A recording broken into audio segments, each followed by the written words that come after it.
Welcome to the Co-Host Bros Podcast, where we break down everything short-term rentals, entrepreneurship, and building a profitable hospitality business.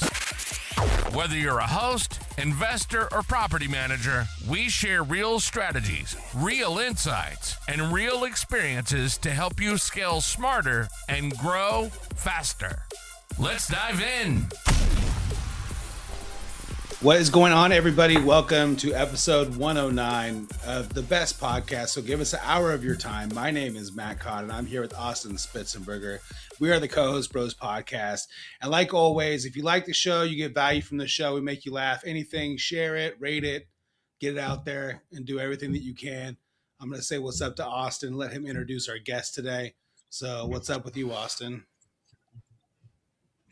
Man, not a whole lot. I feel like the intro today was pretty good. I'll rate it about like a 7.5, 8 out of 10. Definitely better than usual. So I think it was pretty good, man. But I'm doing all right. Just working per usual and excited about today's episode. How are you doing, Matt? You know, practicing my intro on my way home so I can get hopefully an 8 someday from you, but you're hard to please. And that's okay. I understand. Yeah, no, it's kind of like those. It's kind of like those review scores that Dave Portnoy does for Barstool. It's like if I want to give you like a 9 or 10 or something, like it really has to be something good because you can't just be always going around giving out 9s and 10s. So yeah, your crust can't be floppy, so it's just no good. Exactly. Well, cool, man. Well, we'll jump into it. Today's guest we have Brendan Davis. Brendan, what's up, man? How you doing? I'm doing good. How about y'all?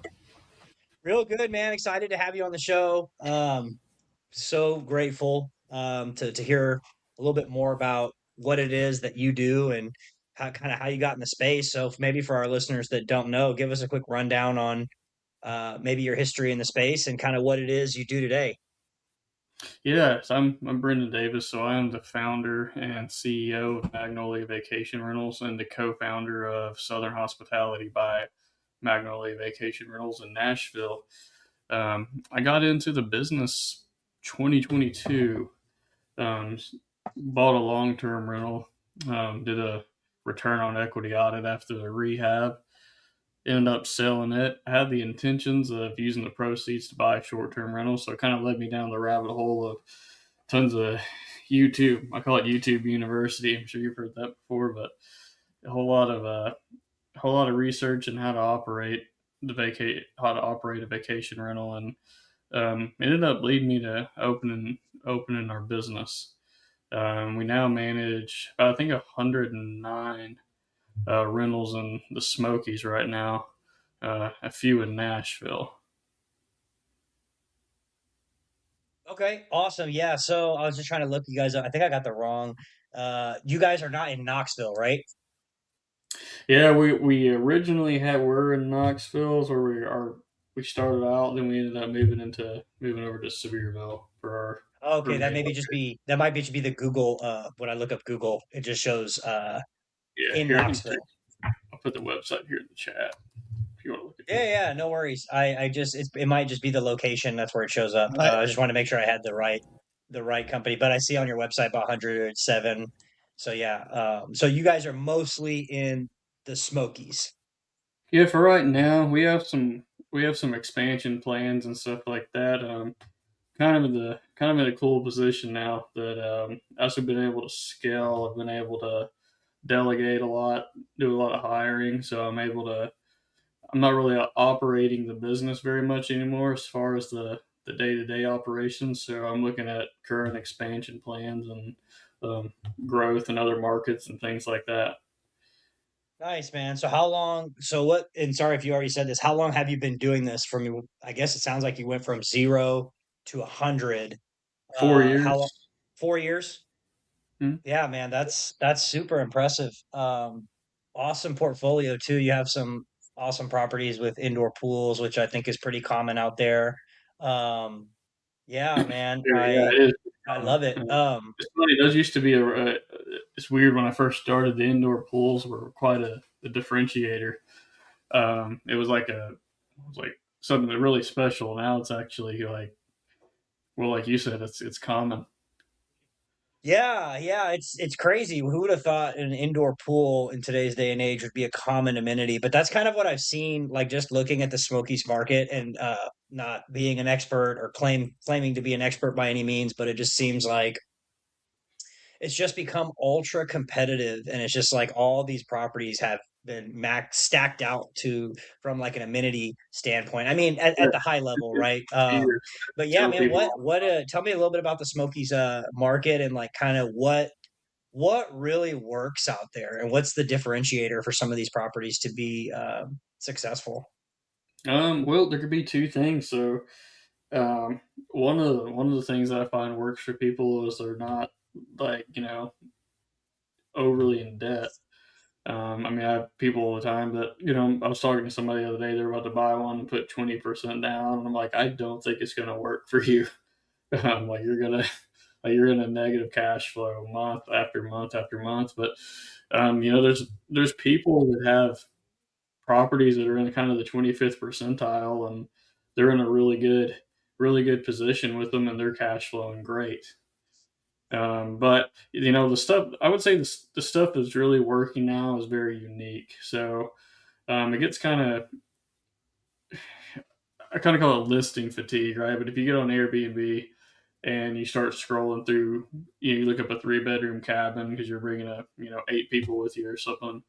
You just see the same thing over and over. So it's pretty exhausting, right? Like you see stuff with indoor pools over and over. You see stuff with hot tubs and arcades. So um, the stuff that really is successful over there is as pretty unique. Like maybe has a crazy view, or the person who owns it has done a lot of value stacking. So instead of just having a hot tub, they've got a hot tub with a panoramic view of the mountains and a TV over the hot tub. They take the basic amenities that everybody else has and kind of adds a little bit more value to it, beyond just the amenity itself. Because Yeah. it's tough, but it's also the best. I think it's one of the best markets in the U.S. too. I mean, the amount of tourism that happens over there's so much of it. But it is harder. Just a lot of people that aren't successful in the market have the mindset that just because they have a cabin in general that's relatively nice, that it's just automatically supposed to be successful. And when you have that high level of competition and everyone's just stacking amenities after amenity, it's you can fall behind in about 6 months if you're not watching your competition.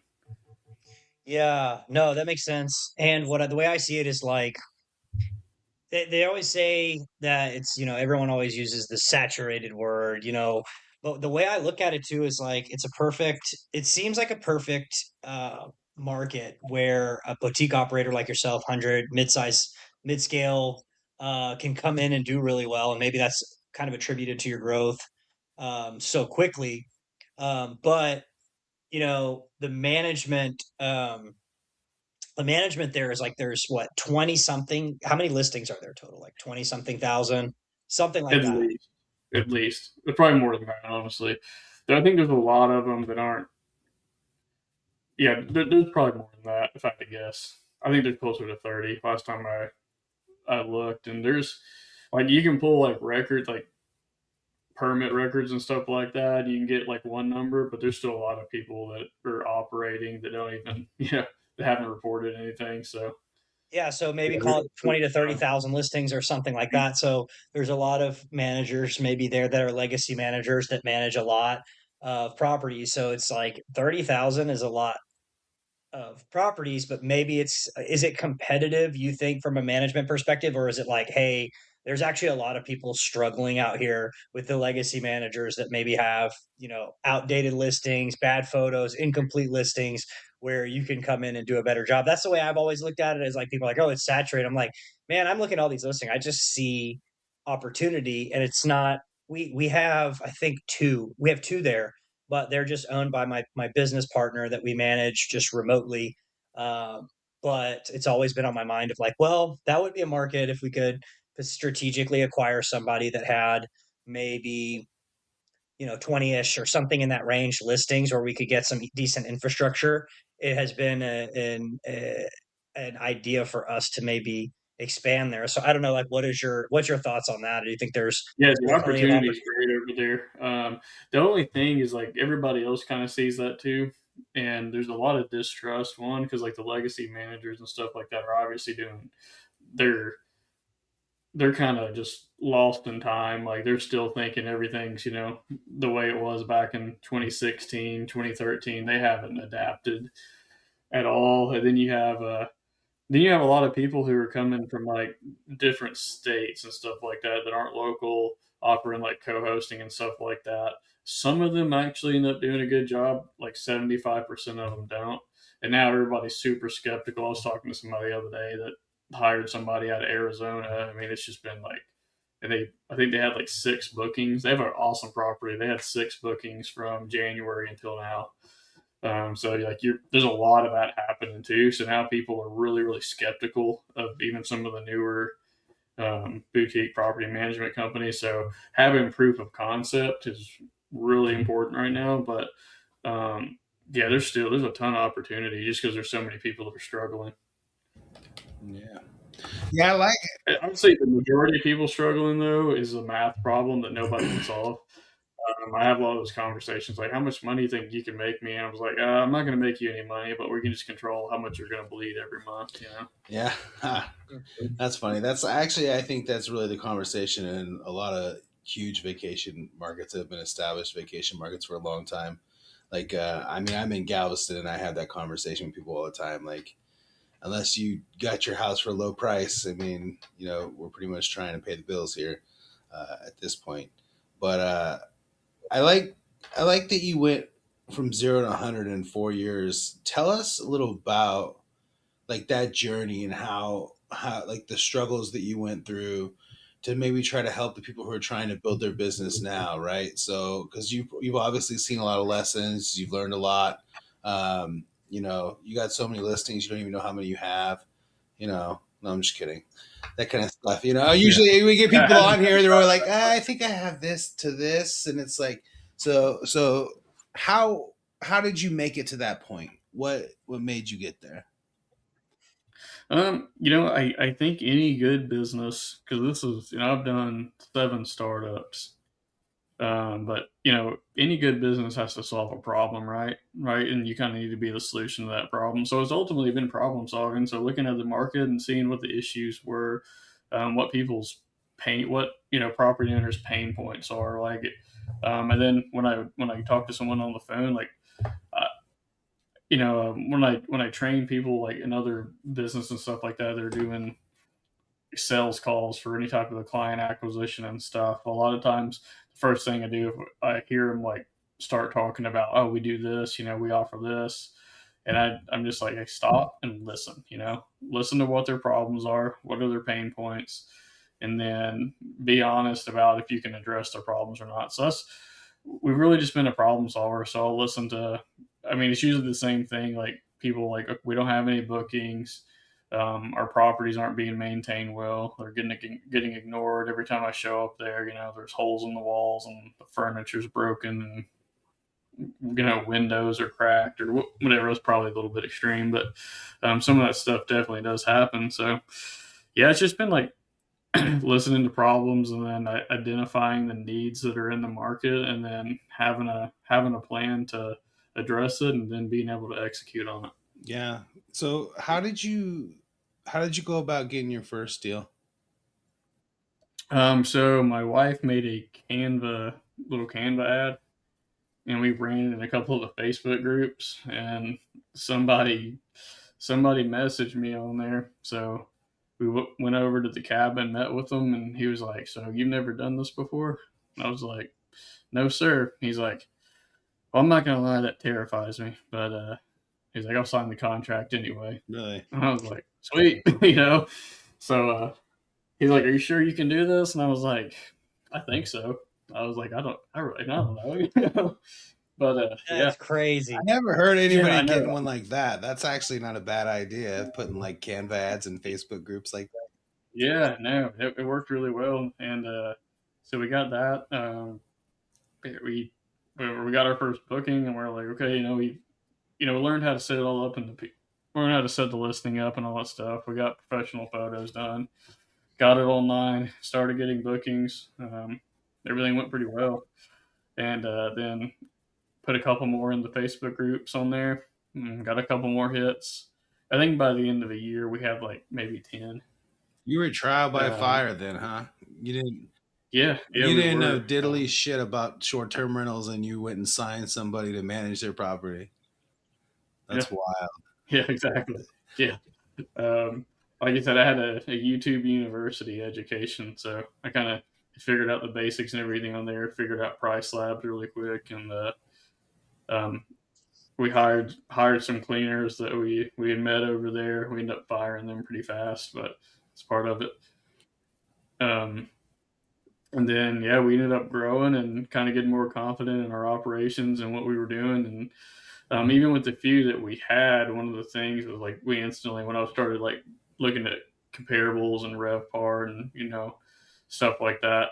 That was like way before people even really talked about Like everybody talks about revenue management now. It's like a super, like almost like a buzzword, but like we were doing that well before everybody was even talking about it.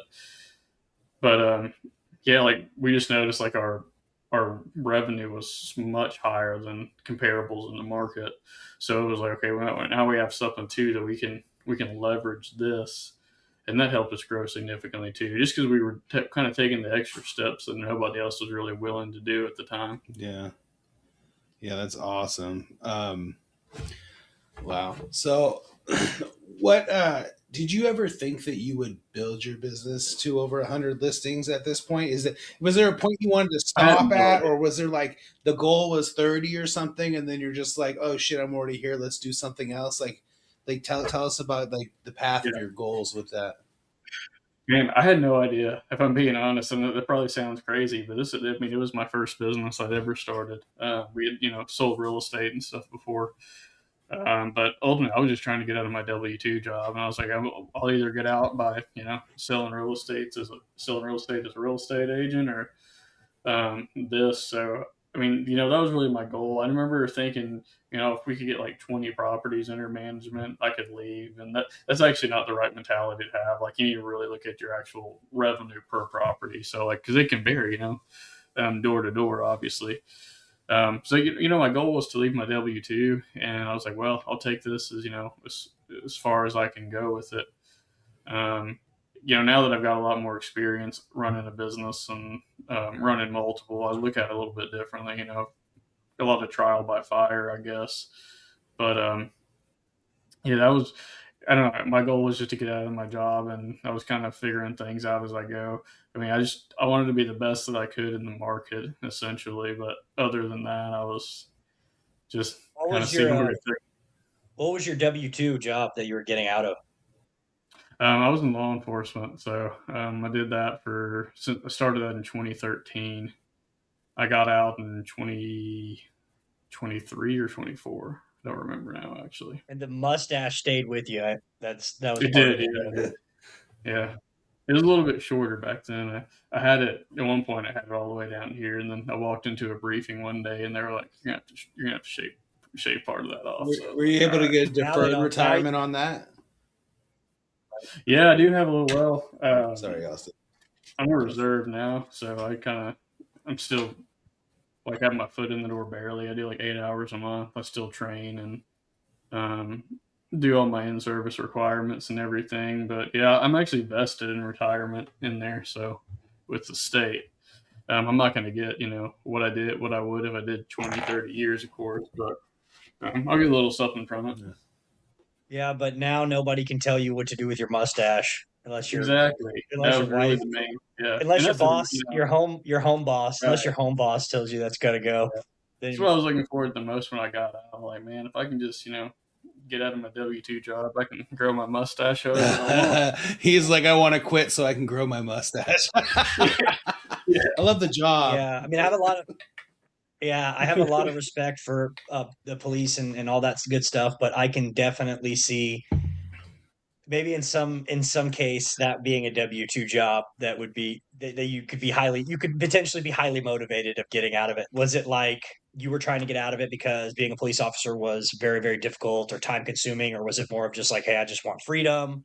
What was that Oh, like? it wasn't time consuming at all. So, it was honestly the agency I worked for. If you were just looking at it from strictly from a job perspective, it was probably one of the best jobs you could ever have because we worked 4 on, 4 off, 12-hour shifts, and every month you at least had to take one day off the way your hours were. We called it like a short shift, so you get to at least take one day off. And then you always scheduled your hot. It was really weird. So like never, most people probably don't have a job where once a month you have to go into your supervisor's office and schedule all the days off you want for the month. And then it was like so easy to get a day off too. It wasn't like you had to like you were almost guaranteed if you asked time off you were getting it. So it was honestly, man, it was a good schedule. The lifestyle of it was really good. It was more of a culture thing. It just kind of, a lot of stuff with law enforcement is really kind of spiraled. And I ended up before I left, I was with the training division, so my main responsibility was training the new police officers, and it was just you were getting a different quality candidate coming through the pipeline than when I started. Even though it wasn't, even though I only did a little over 10 years, it just changed. People were you had a lot more passive individual. People weren't really interested in doing the job, and a lot of people wouldn't even stick around. You'd have to hire 20 people to keep 6. People wouldn't even make it to the academy, or they'd get into the job and realize that it wasn't as glamorous and as they thought it might be. So Yeah. just a weird culture, and I was kind of tired of it. Yeah. So no, that makes sense. I do want to go back though. We were talking about sales a little bit, and I think you probably have something of value to provide here because you've gone in whatever a 4 year span or however long to 100, 100 plus properties. So the way I see it is you're onboarding 20 to 25 properties a year, and that's pretty good. Like that's like a really good growth in my opinion. And I was curious, like what do you think was the biggest for someone listening? What was the biggest, I guess, marketing or sales method that you leveraged to go from 0 to 100 plus in the short amount of time that you did? Networking. We don't. So we spend no money on ads. We don't do. Nope. We don't even have a marketing. We don't even have a budget for the acquisitions. Um, Everybody I tell that to is like, no way. But we don't. I've got a guy who is our owner relations manager. He's really good too. Like he pulls a lot. He pulls a lot of acquisitions. But him and I both do. So we kind of. But a lot of it is just building relationships with people and building trust. So even cleaners, a lot of the cleaners would notice, like, because they're cleaning for multiple different rental companies or private individuals, and they're like, we're always going to y'all's places to turn, but we're not going to anybody else's. Like we're not even making much money because nobody else is getting bookings. So they end up sending you referrals and stuff like that. Real estate agents are really good. But you still have to have proof of concept. So you need proof of concept, but then you need that networking aspect as well. So if you network and you can show somebody your worth, so that you have value that they can provide to somebody else, that's really what's worked best for me. Yeah, and I think it's the most cost effective because it doesn't really cost anything. I think that's for anyone getting started, like that's the first method you should go. Yeah, Facebook is great. That's another one, but I think the networking is the best. Going Yeah, to Facebook was good, but now like everybody's using it. So many people are on it, and it's just, I mean, like it ruins some of those groups, right? Because sometimes you get in those groups because there's one that's like cabin owners of the Smokies and stuff like that. Nobody can advertise in it, and you actually have to own a cabin to even get in the group.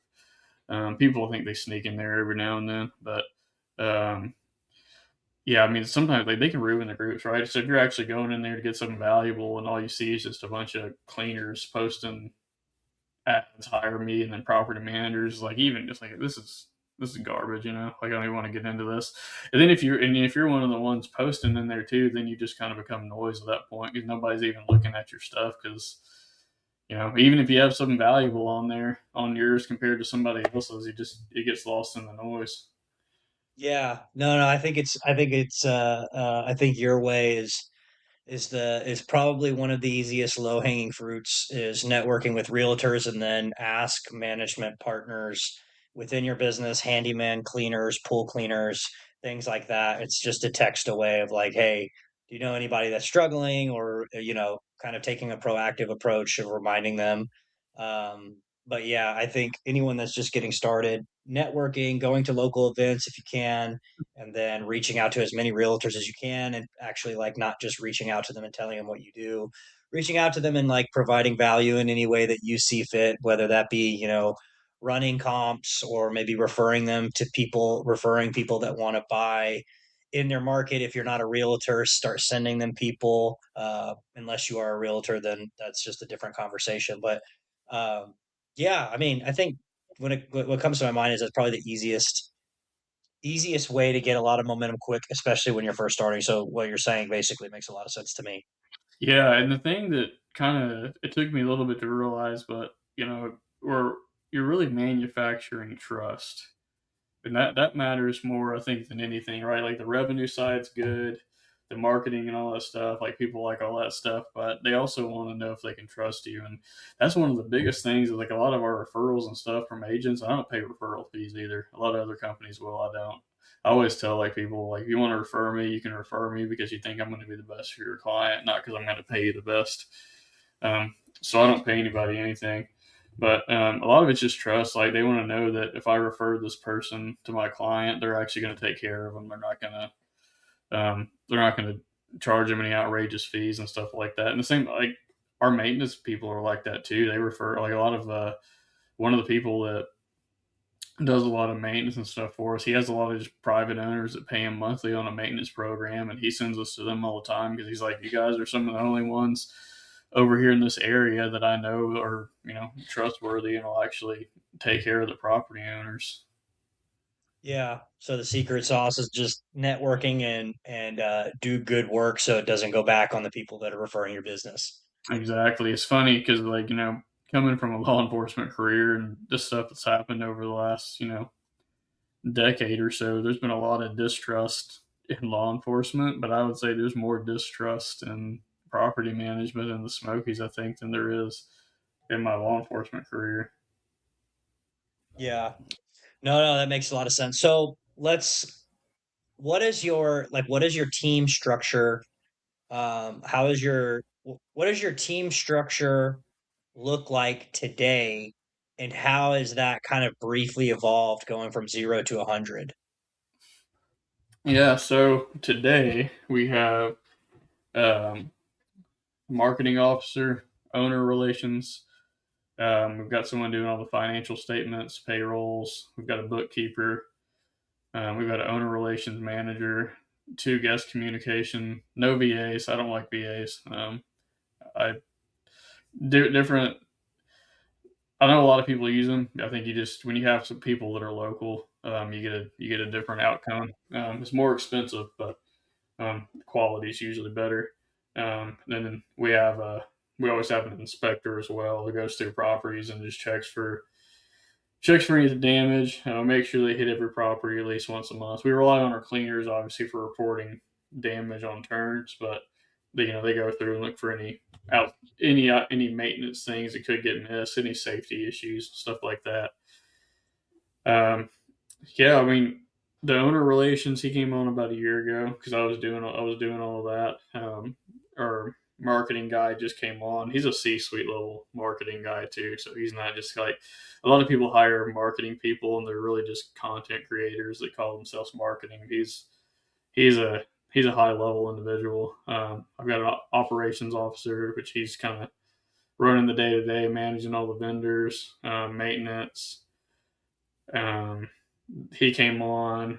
He came on a year ago. So we just started. Part of it was identifying needs. It was like, okay, we need somebody to operate this. So then, one of the things I kind of learned too is that it's expensive to hire people, but the more I can delegate and get off my plate, that's really what helped scale the business because I was able to focus on like get out of the day to day operations and actually work on the business rather than working in it. Yeah, and I think Yeah. sometimes you get what you pay for. You know what I mean? So I see that's probably why you don't like VAs because you get what you pay for, kind of in a way. Yeah, I know some people that have really awesome ones, but like having guest communication that lives there and that goes inside the properties, like it's the difference between somebody answering a question about a property based off something on a spreadsheet or a description, or somebody answering something they know based off, oh yeah, I was in here last week. This things over here, or this is how you work the TV or something like that. So you get a whole lot So at better. this point, So are your oh, so go ahead. Sorry, go ahead, Austin. no, just quick question. So are your people that do the guest comms, are they the people that do the guest comms, are they the same people that are inspecting the properties, or is it that they're communicating directly with the inspector of like where, whatever your example you said, where this remote's at, or whatever. No, they're going in the properties too. They go all the time. So it's kind of cool too because you almost have two inspectors. And our like the one our most recent guest communication hire, man, she's brutal when she goes into a property. I love it too. She will find anything and everything, but she knows what guests complain about too. So she's got that perspective. Um, but yeah, I love it because it gives they and even with 100 properties, you'd be surprised. Like you can still like, I mean, I can tell you the layout of almost every single one of them and all kinds of stuff just from when I've been in them, and our guest communication people are the same. Yeah. So at this point, did you bring cleaning in house or are you still No, we've been going back and forth on it. I thought about doing it multiple times. It's honestly we were going to partner with someone on a cleaning company. It's honestly just not a burden that I want on my plate right now. It's um, cleaners are hard, right? But then at the end of the day, I was like, well, I could have a lot more control if we open up our own, but we still have the same hiring pool. Still going to have the same no call, no shows. Um, and we've ended up finding some really solid people over there they do great. We've probably churned through 10, 15 Yeah. over the years. I mean, we're pretty. So our operations guy, he's not very popular with the cleaners, with the cleaning companies. He's pretty hardcore, but you have to be to maintain, especially with 100 units. I mean, we still have Superhost on Airbnb, and that's pretty hard to do in the Smokies. So what was the best hire you made for your business? That's so hard. They all, I mean, we have an awesome team, and they all are really good at what they do. I mean, the person we have now for guest communications is absolutely amazing. We knew she was going to be. She interviewed super well. Our owner relations manager he is phenomenal. Like, the guy just builds trust better than any of us can do, and I always thought I was pretty decent at it. He's way better. My operations guy is an absolute executor. Like, he's so disciplined, and he can just sit down and execute tasks. And where I'm kind of your stereotypical chaotic entrepreneur that's like all over the place and can't rein himself in some days. So yeah, it's a hard because everybody's so valuable and brings so much to the table. Do you have someone in the back of your mind where you're like, do you know what your next hire looks like, or what your next move in your business is that you kind of want to implement? Like Matt said, maybe it's bringing cleaning in house or laundry in house, or do you know what that next hire looks like for you guys? Are you guys kind of in a coast mode? What's that look like? Right now, I'm in more of a coast mode, so we'll get in heavy acquisitions mode. Then we'll get in kind of a coast mode where I'm spending a lot of time just evaluating, watching operations, watching how's owner churn. Our owner churn's actually like ridiculously low. It's like we get people sell and stuff like that. A lot of it. Most of the time when people sell, people stay. Every now and then you get an owner that's just like they're not even in the realm of reality. So like you're gonna lose those, and usually when you do, you're pretty happy about it. Usually, because when you end up looking at the amount of time they're burning for your team, it's like you're not even making any money off of them, really. Um, but yeah, right now I'm just kind of again kind of one of our I think we've got I think we got 4 right now we're onboarding in the pipeline, but we're not really in acquisition mode, but the acquisition doesn't really slow down. So we're not doing anything aggressive to push, I suppose. And I think I've got like 6 more that I'm talking to that will probably end up onboarding in the next month or so. But yeah, just kind of observing and seeing where, okay, are we going to end up needing a second relations manager, or ultimately I don't ever want anyone to be overwhelmed, so I want to try to get ahead of those things with hiring before it's needed, if that makes sense. Yeah, no, that makes sense. So what's your tech stack look like?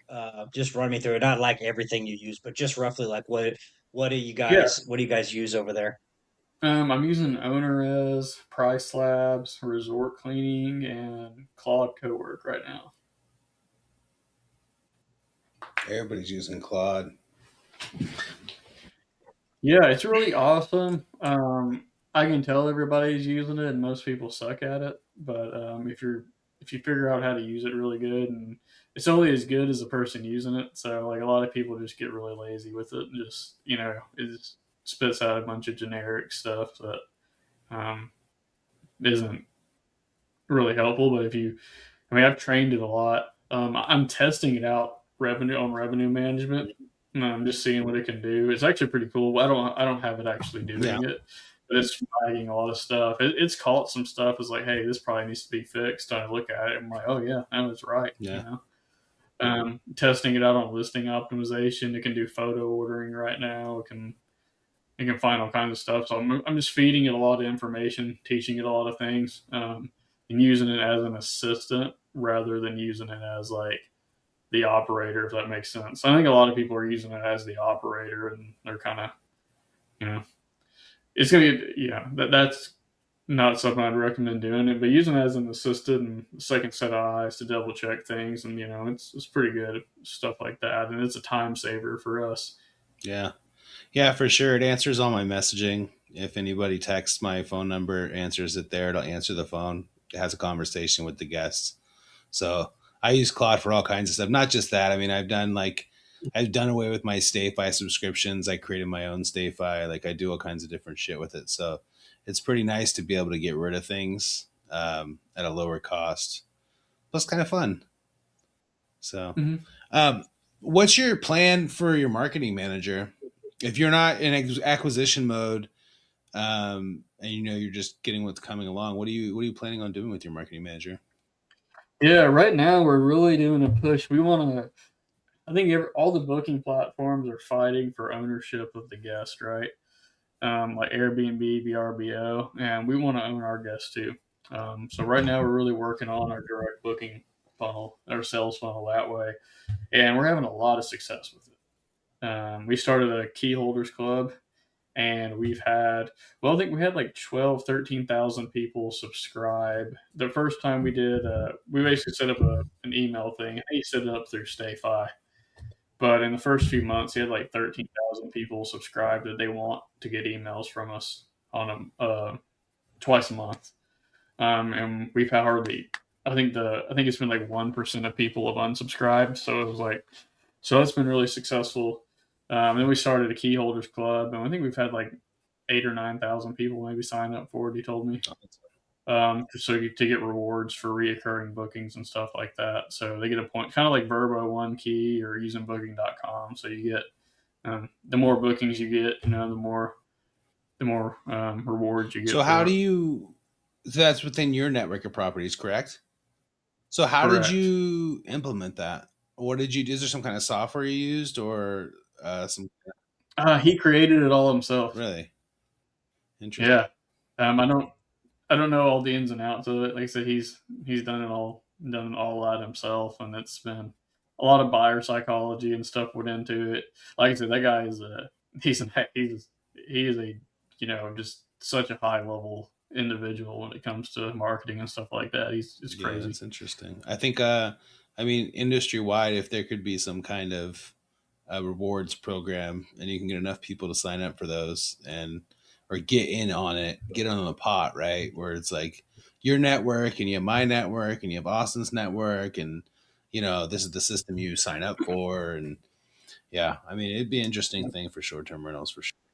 Yeah, no, he built it out by himself though, and yeah, so like our real right, he's really just focusing on like I don't like platform reliance, right? A lot of people are just overly relying on Airbnb, VRBO, mostly Airbnb. Airbnb is great. I don't have any, they're obviously very guest centric, with all of their policies and the way they go, but that's the name of the game. You know what I mean? I have to understand why they do what they do. But, I personally don't want to be, and we still use it. Actually, Airbnb isn't where the majority of our bookings come from either. But yeah, we're really trying to push like we want to be able to own our own reoccurring guests and stuff like that. A lot of direct bookings. Um, so that's kind of his big push. Is we'll use Airbnb and VRBO obviously, but we eventually want our main source of to come from our own website. It's awesome. Yeah. Seems like you have the inventory, and a lot of people like. I feel like I don't know what the number is, but I think it's just fair to say I don't know. You shouldn't even focus on, I don't know what the number is, but I think 100 in my mind is like where you really dial in a direct booking strategy because you have the inventory where it makes sense to do so. But if you have, 10 or 15 properties, like you can build your entire business by just being good at Airbnb. And you actually have to do that. Like you would be flushing money down the drain with 10 or 15 properties trying to go out and attack and get direct bookings. Like there's no way the return makes sense. So I think for Yeah, where you're absolutely. at, uh, And a already lot of it doing comes well, with time. already doing The well. more guests Go ahead. you have, well, I'll say a lot that, and a lot of it just comes with time too. Like the more guests you have over so many times, they start to understand your name, your brand, and they're like, I had a really good time staying with this company. So, um, you know, in our the properties have our branding in it, stuff like that too. So people kind of get to know, like you sort of get that brand recognition, but it takes some time to build on that. Yeah, and like you said, part of it is having enough inventory, and the other part of it is just having enough stays over a certain period of time. Very good point. Yeah, that makes sense. Yeah, for sure. Well, Brendan, we appreciate you coming on, man, and we appreciate your time. Is there any last words or some kind of knowledge or something you'd like to share with everybody or where to find you or things like that? Yeah, probably the easiest way to find me is on Facebook. It's probably how I interact with you guys. I don't do Instagram or TikTok, any of that. I don't know. But I actually don't like social media at all. But I just use Facebook just because it's a good networking tool for me. So you can find me on there. I think I shot our website over there in the chat too. Um, but yeah, I appreciate you guys having me on. No, of course, man. Yeah. I would say for anybody starting out, like the biggest thing is just focus on earning trust with everybody, and learn your market well. Awesome. I love it. All right. Well, thanks so much. And once again, if you guys got value like the show, please share, review. And with that, Austin has a few words. All right. Thank you all for listening. Peace.